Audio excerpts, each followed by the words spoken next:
Vamos então aos tópicos da lição, lembrando que todos os slides que usamos aqui, os estudos escritos, tudo isso você pode ter aí gratuitamente, você vê aí, acesse nosso site, nosso blog, né? Temos também o slide sheet que nós vamos colocar aí quando fizermos o vídeo resumido aí em 1 hora. Então, agora estamos fazendo 3 partes. Fizemos a primeira parte, agora a segunda parte, geralmente 20 minutos cada parte, são 3 partes. E depois fazemos uma parte só, aí na quinta-feira à noite você já terá uma parte só, aí que é 1 hora e 10 máximo. E os slides, aí, o endereço do slide sheet, onde você pode pegar e transformar em PowerPoint para você ministrar sua aula usando esses slides. Tudo gratuitamente. Então vamos à lição. Nós vamos ver os seguintes tópicos aí nessa lição então. Primeiro tópico, a conversão de Saulo, um ato da graça de Deus. No tópico 2, Saulo e a doutrina bíblica da conversão. No tópico 3, as 3 faculdades interiores transformadas na conversão. E nós vamos ver já, então, no tópico 1, a conversão de Saulo, um ato da graça de Deus. O subtópico 1, a conversão de Saulo e sua experiência sobrenatural. Em Atos 9:3, Lucas narra a impactante experiência sobrenatural de Saulo no caminho para Damasco.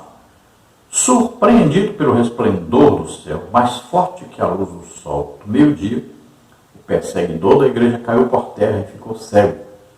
Se pelos argumentos racionais Saulo não ouvia sobre Jesus, o crucificado, a luz que ofuscou seus olhos trouxe a voz do próprio Senhor que o confrontou de forma impactante. Saulo, Saulo, por que me persegues? Atos 9:4. Com sua ida para Damasco, o perseguidor tinha a intenção de acabar de vez com os seguidores de Jesus, mas foi surpreendido por uma experiência sobrenatural pela qual nunca havia passado. Segundo seu próprio testemunho, o perseguidor viu literalmente a pessoa de Jesus, o ressurreto, que o despojou do seu ego arrogante. Nessa visão, Saulo pôde compreender quem era Jesus e sua obra redentora no Calvário. Então vemos aí que em Atos 9, Lucas vai narrar esse encontro de Jesus com Paulo. Veja que Lucas trabalhou junto com Paulo, viajou muito tempo com Paulo, acompanhou de pertinho Paulo.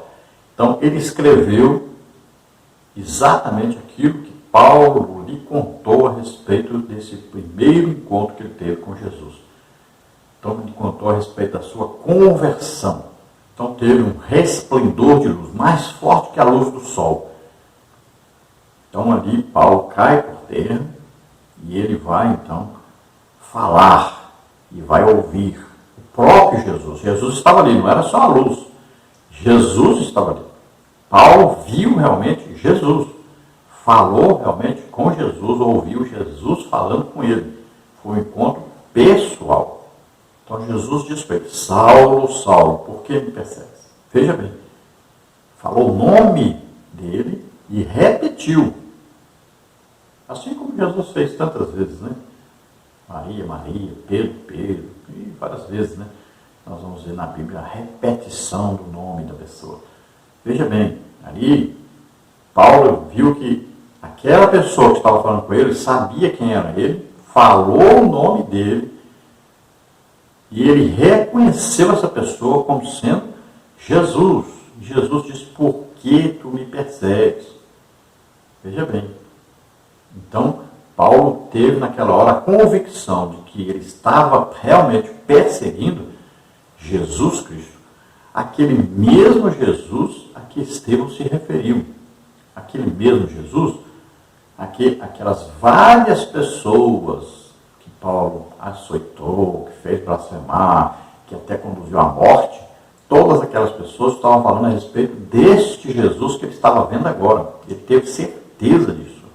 Paulo estava indo para Damasco exatamente para perseguir todos aqueles que falavam a respeito desse Jesus. A intenção dele era matá-los. Não era só prendê-los, ele faria isso, mas levaria-os para Jerusalém, onde eles seriam julgados e condenados à morte.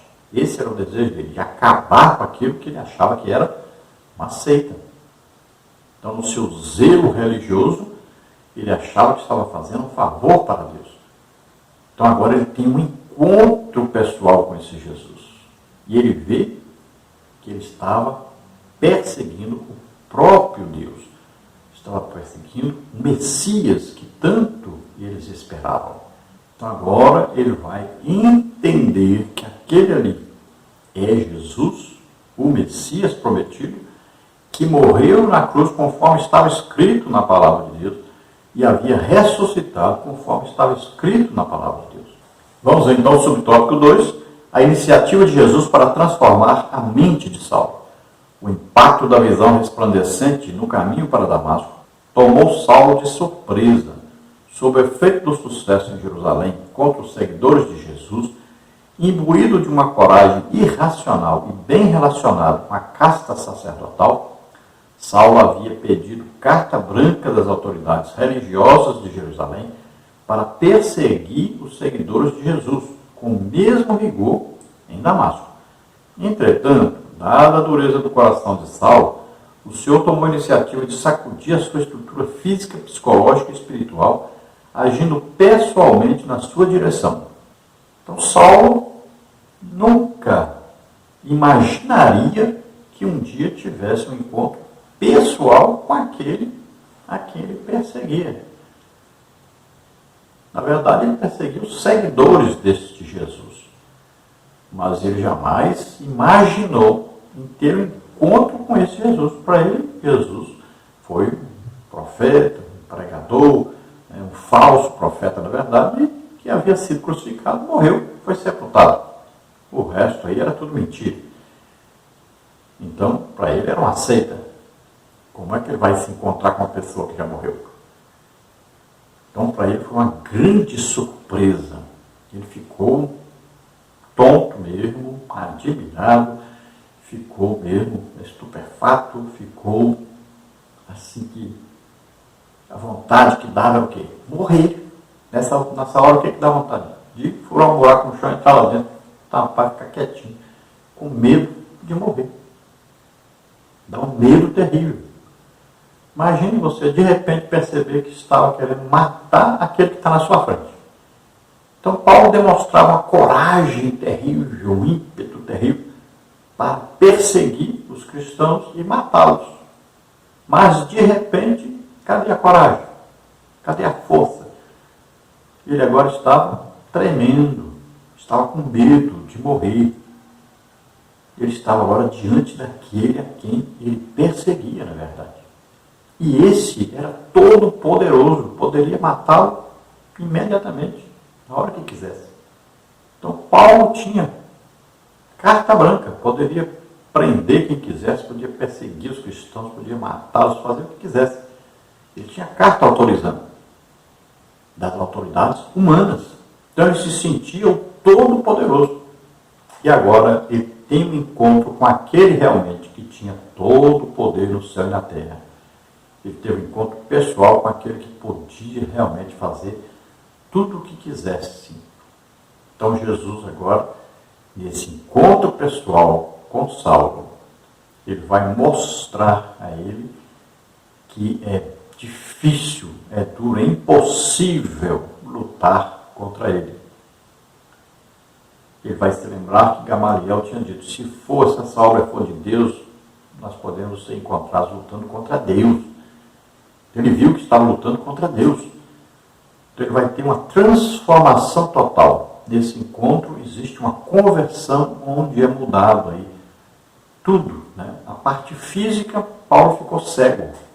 A parte psicológica, ele passou a pensar diferente, a agir diferente, a ver as coisas de maneira diferente. E a parte espiritual, porque agora ele vai ter um conhecimento sobrenatural, não é apenas aquilo que ele lia, não é só o que está escrito. Agora ele estava tendo um encontro pessoal com Jesus. Ele agora tinha uma transformação espiritual, ele agora era filho de Deus. Antes ele era o inimigo de Deus. Subtópico 3, a graça salvadora se manifestou a Saulo. Na carta aos Efésios 2,8 ele diz, pela graça sois salvos por meio da fé. Isto não vem de vós, é dom de Deus. Na Epístola a Tito diz também, porque a graça de Deus se há manifestado, trazendo salvação a todos os homens. Tito 2,11. Logo, o ponto de partida da experiência de salvação de todos os homens é a graça de Deus. Essa graça é o favor imerecido de Deus em que sua justiça é satisfeita na morte expiatória de Jesus. Aqui o mérito todo é de Cristo. Aos Romanos ele escreve, porque todos pecaram e destituídos estão da glória de Deus, sendo justificados gratuitamente pela sua graça, pela redenção que há em Cristo Jesus. Romanos 3, 23 e 24. Ou seja, a graça é favor outorgado por Deus aos pecadores que estão debaixo de sua ira. Evidentemente, a conversão de Saulo foi mais do que um convencimento intelectual sobre Jesus. Ela foi fruto da obra regeneradora do Espírito Santo em sua vida, levando a confessar que Jesus era o Senhor e Salvador de sua vida. Então veja que coisa interessante. Olha, a salvação é pela graça de Deus. Tito diz bem claro o que é a graça de Deus. A graça de Deus é Jesus Cristo, Filho de Deus, nascendo na terra como homem, tomando sobre ele nossos pecados, enfermidades, doenças, maldições, como está em Gálatas 3,13, né? Então, tudo que havia de mal, de ruim sobre o homem, Jesus toma sobre ele, morre por nós na cruz e ressuscita. Então, esta é a graça de Deus. Ela se manifestou através de quem? De Jesus Cristo. Então, a salvação é dada por esta graça, por esse sacrifício que Jesus fez por nós. Agora, como é que nós entramos para essa graça? Como é que nós vamos fazer parte dessa graça? Porque isso aí é feito para todos, mas nem todos são salvos. Por que existem salvos e perdidos? Porque aqueles que acreditam nisso são salvos. Aqueles que não acreditam não são salvos. Por isso que é mediante a fé. É preciso crer. Crer não é fazer nenhuma obra. Não é nenhuma vantagem. Você está crendo naquilo que outro fez. Tudo que era preciso fazer, Jesus fez. Nós só temos que acreditar nisso. Por isso que lá em Efésios 1,13 diz: em quem vós estáis depois que ouvistes a pregação do Evangelho, o Evangelho da vossa salvação, tendo nele crido, então recebestes o Espírito Santo. Quando é que nós recebemos o Espírito Santo? Quando somos salvos. Então veja só, para sermos salvos, nós vamos ouvir. Olha, a fé vem pelo ouvir, e o ouvir pela palavra de Deus. Não é ouvir qualquer coisa, é a palavra de Deus. Jesus, o que diz lá em 1 Coríntios? Olha lá. Aprove a Deus salvar os homens pela pregação do Evangelho, a loucura da pregação. Parece loucura, né? Que Deus viria à terra, nascer como homem, morrer numa cruz. Então parece loucura. Então veja só. Aprove a Deus salvar-nos através dessa pregação desse Evangelho. Nós acreditamos e somos salvos. Não acreditou, não é salvo. Por isso que é mediante a fé. Estou analisando a frase, olha, pela graça sois salvos, mediante a fé. Isso não vem de vós. O que não vem de vós? É a fé ou é a graça? Veja bem, a fé é nossa. A graça é de Deus. A fé é nossa. Por isso que existe pequena fé, grande fé. Veja só, é por isso. É preciso acreditar, é preciso ter fé. Então é mediante a fé. É o acreditar aí é que vai nos conduzir, vai dar entrada à graça. Então aqueles que ouvem a pregação do Evangelho e não creem, não são salvos. Veja bem, tem que ter fé. Tem que acreditar. Então não adiantava nada Jesus vir morrer por nós na cruz se nós não acreditássemos nisso. Para aqueles que não acreditam, que não têm fé, o que vale o sacrifício de Jesus? Nada. Porque ele não aproveitou isso na sua vida. Ele não recebeu a salvação, ele não acreditou. Então é importante esta fé. Lembre-se disso. Cuidado com as falsas pregações, os falsos ensinos que tem por aí. Se você não crê na pregação, não pode ser salvo. Por que as pessoas não são curadas? Não têm fé. Por que as pessoas não é batizadas do Espírito Santo? Não tem fé. Por que as pessoas não é salva? Porque não tem fé. Então é preciso acreditar. Se você não crer, não tem como ser salvo. Então é preciso fé. Então é mediante a fé. A graça, olha bem, Deus fez tudo através de Jesus. E essa é a graça de Deus. Então a salvação foi conquistada na cruz para todos. Agora, quem é salvo? Aquele que crê nisso. Ouviu a pregação? Creu. Aí recebeu o Espírito Santo, recebeu a salvação. Não existe mérito em crer. Não existe obra no crer. Você está acreditando numa coisa que Jesus fez. Foi ele que fez, ele que executou tudo. Depende dele. Você só precisa acreditar naquilo que ele já fez. Olha lá, pelo que Abraão foi justificado? Pela sua fé. Bem simples a palavra de Deus, não é? Olha bem, sempre a justificação é pela fé. Os antigos, eles aceitaram Jesus, viram Jesus, ouviram a pregação do Evangelho? Não. São justificados através de quê? Da fé. E nós? E nós somos justificados através de quê? Da fé. Toda a justificação do ser humano é através da fé. Lá no Antigo Testamento, fé do futuro. Que ia acontecer? Ainda viria o Messias. Eles acreditavam no futuro. Foram justificados. No Novo Testamento, nós somos justificados pela fé em quê? No passado. Na fé em que Jesus já veio, morreu por nós na cruz, ressuscitou. Olha só. É uma fé no fato acontecido no passado. Então, veja bem, a graça é dada gratuitamente. Não nos custou nada. Não foi preciso fazer nada para que Jesus viesse e morresse por mim na cruz e ressuscitasse. Pelo contrário, eu só fiz coisa má, ruim. Eu não merecia. Por isso que é um favor imerecido a graça. Não é por quem merece.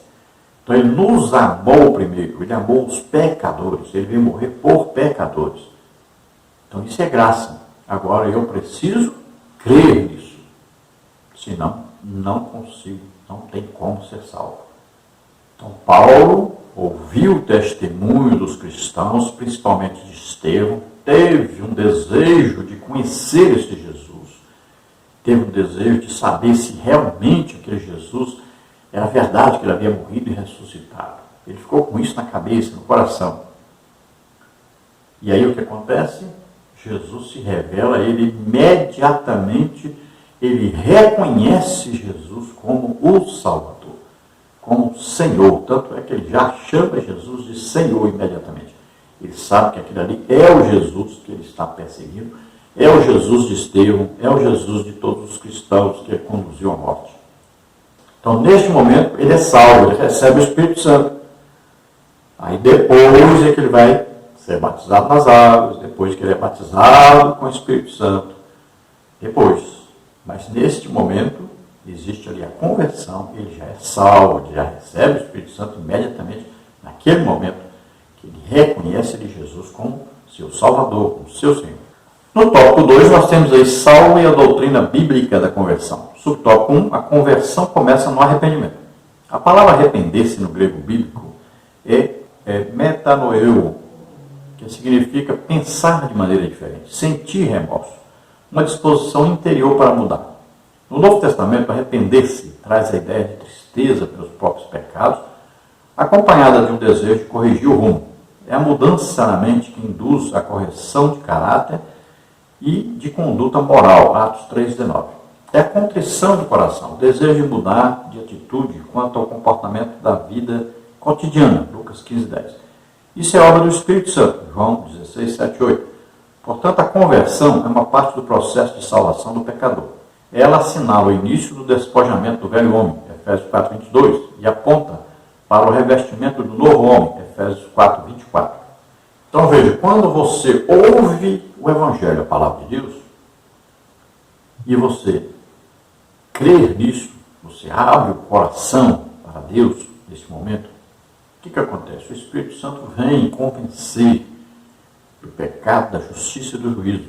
Quando você é convencido, então, que você é um pecador, o que vai provocar? O desejo de se arrepender, de mudar de atitude. Então você tem um desejo de mudança radical. Você tem um desejo de agradar agora a Deus. Então você enxerga realmente a sua situação diante de Deus. Você se enxerga pecador, merecedor do castigo, da condenação. Então você agora se arrepende. Isso é que vai trazer, então, o quê? A conversão.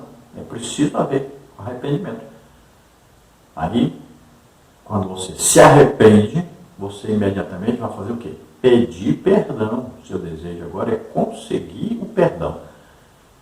Olha aí, a salvação é isso. Você vai, de repente, perceber que aquilo pelo qual você tinha que pagar, Jesus pagou em seu lugar. Então, em reconhecer em Jesus aquele que levou meus pecados, minhas doenças, enfermidades, maldições, levou sobre ele. Então, ele tomou aquilo que era meu, aquilo que eu merecia, o castigo. Eu tinha que morrer na cruz. Eu tinha que ser condenado, mas Jesus levou em meu lugar. Ele levou aquilo que eu merecia, o meu castigo, ele levou sobre ele. Minha maldição, meu juízo de Deus sobre mim, ele levou sobre ele. Isso é a conversão. Isso tudo acontece instantaneamente, rapidamente. É um milagre de Deus. Não é uma coisa que vai acontecer. Acontece no mesmo instante, ali da sua conversão. No instante que você aceita Jesus como Senhor e Salvador. Não é depois. Não é um processo depois. É imediato. É instantâneo. No subtópico 2, nós temos aí a conversão de Saulo promoveu uma transformação pessoal. Foi o que aconteceu com Saulo, pois a luz do resplendor do céu cegou-lhe os olhos carnais e o fez ver o Cristo ressuscitado, abrindo-lhe os olhos espirituais para conhecê-lo como Senhor e Salvador. 9:3. Essa experiência sobrenatural e impactante o fez indagar ao Cristo ressuscitado sobre o que deveria fazer. De uma vontade egoísta e individualista, Saulo demonstra agora completa resignação à vontade soberana de Cristo. 9:6. Então veja que coisa tremenda. Saulo, que tinha agora todo o controle para matar os cristãos, estava senhor de si, uma autoridade, achava que podia fazer o que quisesse, de repente é agora o Saulo que pergunta a Jesus, o que eu devo fazer? O que o Senhor quer que eu faça? Olha só. Ele aceita realmente Jesus como Senhor da vida dele. Veja só. Ele o chama de Senhor e reconhece como Senhor, como seu dono agora, proprietário agora. E ele já quer saber o que te agrada, o que eu faço, para onde eu devo ir, o que eu devo fazer. Olha só. Ele está aceitando agora a autoridade total de Jesus sobre ele. Ele se submete totalmente. Isso é conversão. No dia que nós aceitamos a Jesus como Salvador, como Senhor, acontece isso conosco. Imediatamente nós vamos ter o desejo de servi-lo. Nós já temos agora uma vontade de saber o que Deus quer que eu faça. Como Deus quer que eu haja. O que Deus quer que eu fale? Onde Deus quer que eu vá? Imediatamente vem esse desejo. Muitos já esqueceram isso. Muitos perderam o rumo de que tem um dono. Esqueceram.